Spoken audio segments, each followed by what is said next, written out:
볼셈의 후다닥 세계사 그 12번째 시간입니다.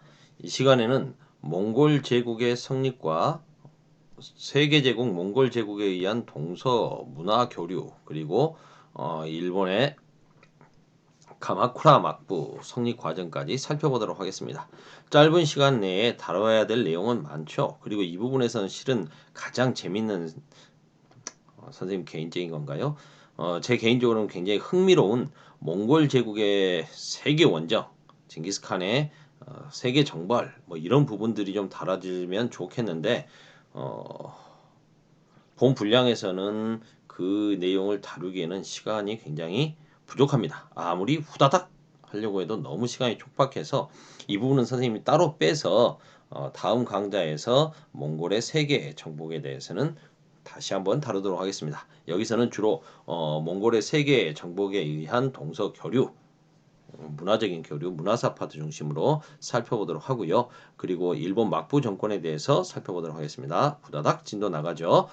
자, 이 시간에는 몽골 제국 시기의 동서 교류가 세계사에 끼친 영향과 일본 막부 정권의 성립, 막부의 변천 과정에 대해서 살펴보도록 하겠습니다.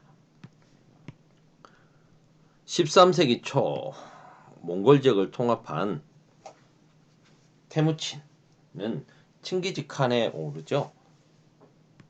그리고 그는 천호제를 조직합니다.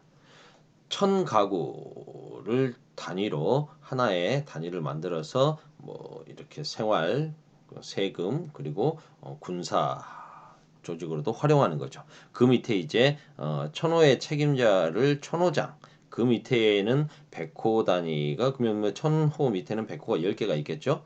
백호 단위의 백호장 그리고 그 백호 밑에는 또 10호 단위로 10호장 이렇게 해가지고 천호제, 백호제 이런 식으로 해서 다스리는 거죠. 이게 좀 더 커지면 이제 만호부가 되겠죠. 군대. 어, 서하를 시작으로 해서 주변국에 대한 정복 전쟁을 통해 세계 제국을 건설해 갑니다. 칭기스칸의 사후 2대 오고타이 칸, 3대 구유국 칸, 4대 몽케, 5대 쿠빌라이 칸까지 해서 이제 쿠빌라이 때 남성을 완전히 멸망시키고 중국까지 완전히 아우르는 원나라가 되는 거죠. 징기스칸 사후에도 여러 국가를 몽골에서는 울루스라고 합니다. 울루스로 분열되어 독자적인 지배를 해갑니다.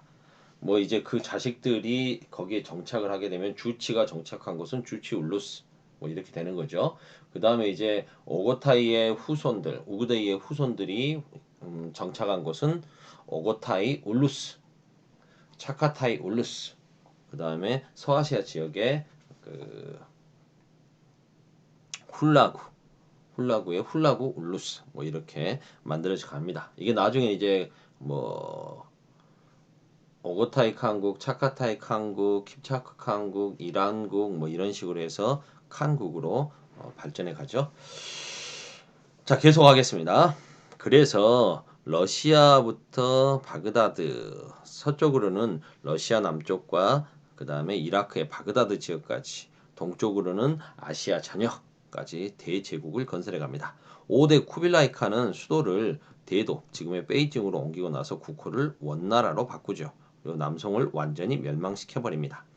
쿠빌라이 칸 사후에는 황희 계승을 둘러싼 여러 내분이 일어나서 나게 되고 황실의 사치가 심합니다.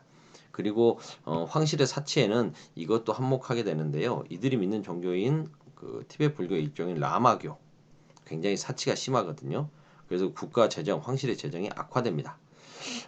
돈이 없으면 이렇게 아끼고 해야 되는데 뭐 그런 거 없이 사실상 교초라고 해서 또 지폐를 막 남발하죠.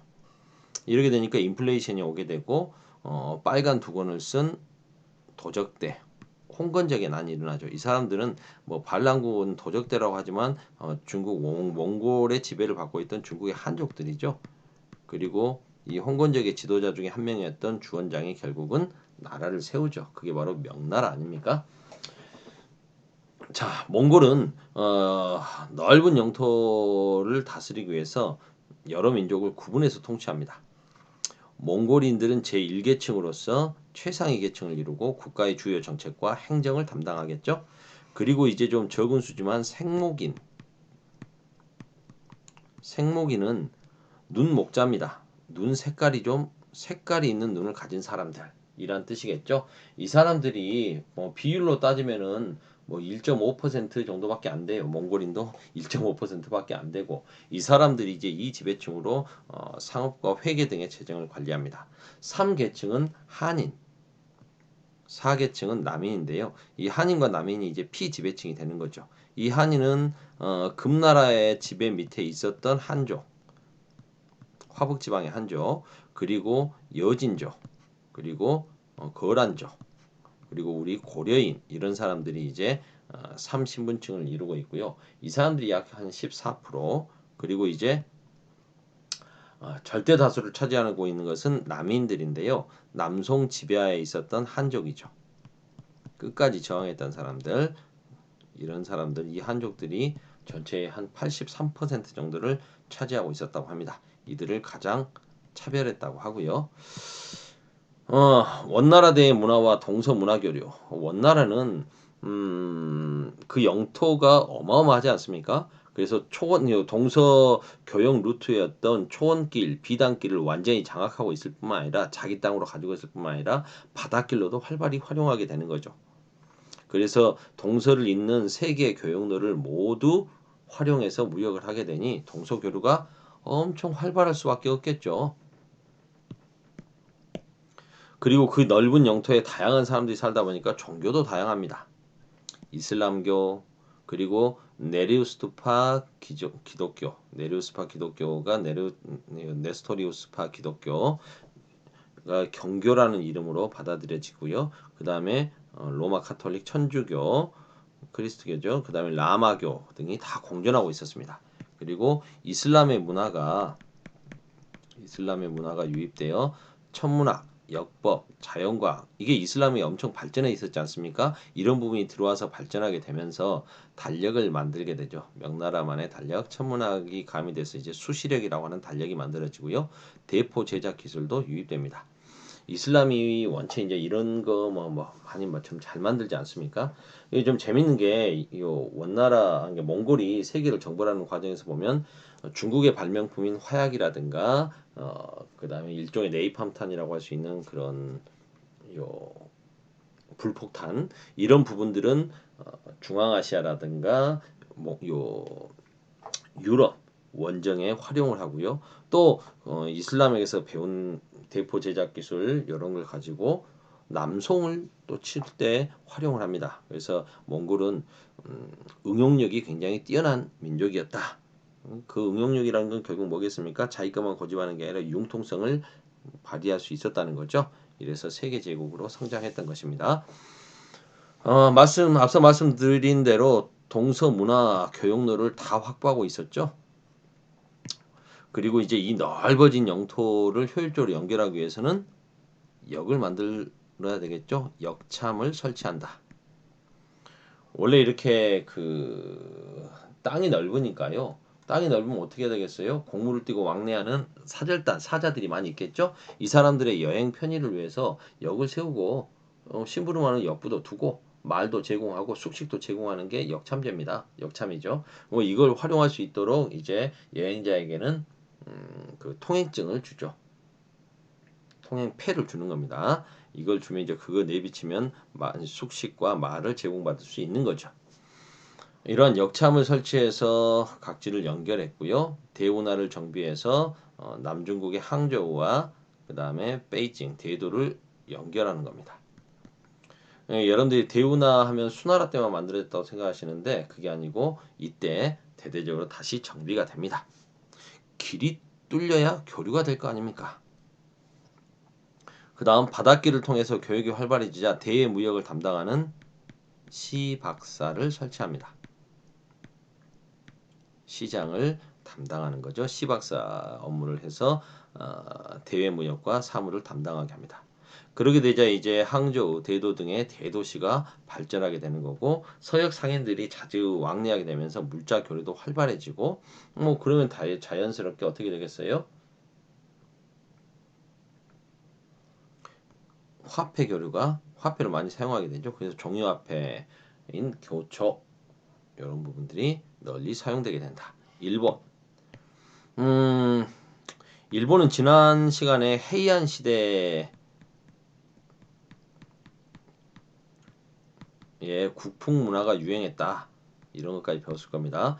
근데 이런 이제 율령 제도가 헤이안 시대 말기가 되면 율령 체제가 좀 약해지죠. 약해지고 쇠퇴해지면서 귀족들이라든가 지방의 호족 세력들이 이제 다시 득세를 하게 됩니다. 그들은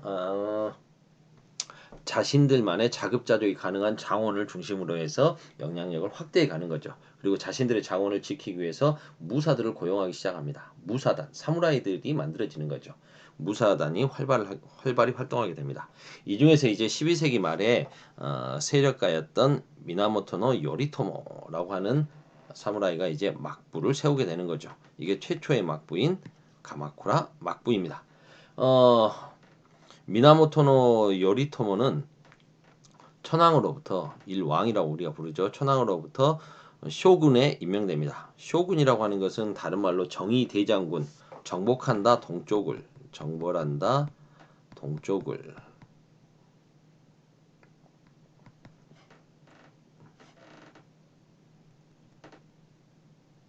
동쪽을 정벌한다. 동북부 지방을 정벌하던 대장군. 여기선 동자를 쓸 게 아니라 오랑캐를 정벌한다. 정의 대장군이라고 부릅니다. 동쪽의 오랑캐를 정벌하기 위해서 임명한 대장군이죠. 정의 대장군. 이게 쇼군입니다. 장군이죠. 쇼군. 그래서 쇼군이 통치하는 막부. 그리고 자신의 쇼군 밑에 있는 이제 그 다이묘라든가 다른 사무라이들에게 영지를 나눠주고 자신에게 충성하도록 하죠. 그게 바로 이제 봉건제 아니겠습니까? 무사 정권의 봉건제가 실시됩니다. 이렇게 되면 천황이 다스리고 있는 교토의 천황이 다스리고 있는 조정이 있고 정부가 있고 그리고 쇼군이 다스리는 막부가 따로 있는 거죠. 그럼 어떻게 되겠습니까? 지배 체제가 두 개가 되죠. 그래서 이걸 이중적 지배 체제라고 부릅니다. 그런데 이제 13세기 말에 몽골과 고려, 여몽 연합군이 일본을 쳐들어오죠. 그런데 때마침 신이 불어준 바람, 신풍, 가미가제가 불어오죠. 그들은 이 태풍을 가미가제라고 부르지 않습니까? 신풍이 자신들을 보호하기 위해서 불러준 바람이라는 거죠. 그래서 그 덕분에 침입을 막아내긴 합니다. 하지만 몽골의 침략 위협이 계속되니까 무사계층은 그걸 막기 위해서 계속적으로 전쟁 비용이 들어가게 되는 거죠. 경제적 부담이 커집니다. 이러면서 가마쿠라 막부는 약해지죠. 그리고 이제 결국 가마쿠라 막부가 계속 세금 독촉을 하게 되고 혼란스러워지자 막부를 타도하고 천황에 의해서 막부 타도 천황을 중심으로 다시 정치를 하려고 했던 세력들이 가마쿠라 막부를 무너뜨려 버립니다. 근데 이제 문제는 그러면 천황이 직접 통치를 하고 싶어 하겠죠. 천황이 직접 통치를 하고 싶어 하는데 무사들은 또 생각이 다르겠죠. 이 와중에서 이제 천황이 2명 생기면서 남북조가 대립하는 상황이 생깁니다. 원래 천황과 무사계층의 아시카가 다카우지라고 하는 세력자가 세운 천황이 대립하게 되는 거죠. 일본의 원래 수도는 어디입니까? 교토죠, 교토. 혼슈가 있고 여기 큐슈가 있고 시코쿠가 있다라면 교토가 이쯤에 있습니다. 천황은 여기 있었던 거죠. 근데 여기에 천황 세운 걸 말고 남쪽에 요시노라고 하는 지역에 천황이 또 세워집니다. 여기는 이제 천황이 직접 통치를 하고 싶어 한다라면 여기는 무사계층이 중심이 돼서 천황을 세우려고 하는 거죠. 이 남북조가 대립을 하게 되는데 결국은 교토를 중심으로 한 북조가 승리를 하게 됩니다. 그래서 한 60년간의 남북조 시대 분열이 막을 내리게 되는데 이 무렵에 이제 남북조가 대립을 하는 동안에 지방에 대한 통치가 약해지고 특히 이렇게 큐슈 지역을 놓고 서로 이렇게 갈등을 보이게 되는데 이들이 남북조의 통치를 번갈아 가면서 받게 되면서 혼란스러워진 틈을 타서 먹고 살기 힘들어지니까 어떻게 합니까? 바다로 나가서 새로운 부를 얻어오려고 하죠. 그게 바로 뭐가 되겠어요? 왜구로 나타나는 거죠. 왜구로. 그래서 우리나라 땅뿐만 아니라 고려 말 그리고 명나라 때 중국 곳곳에까지 왜구들이 활약을 하게 되는 겁니다. 15분 20, 30초. 오늘은 여기까지 할 수밖에 없겠네요.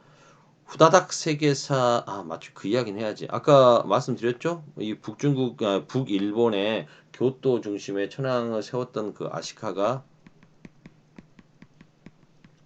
다카우지 요 세력에 의해서 나중에 막부가 다시 들어섭니다. 그게 이제 무로마치 막부죠. 여기까지 하겠습니다. 후다닥 세계사 오늘은 여기까지 끝.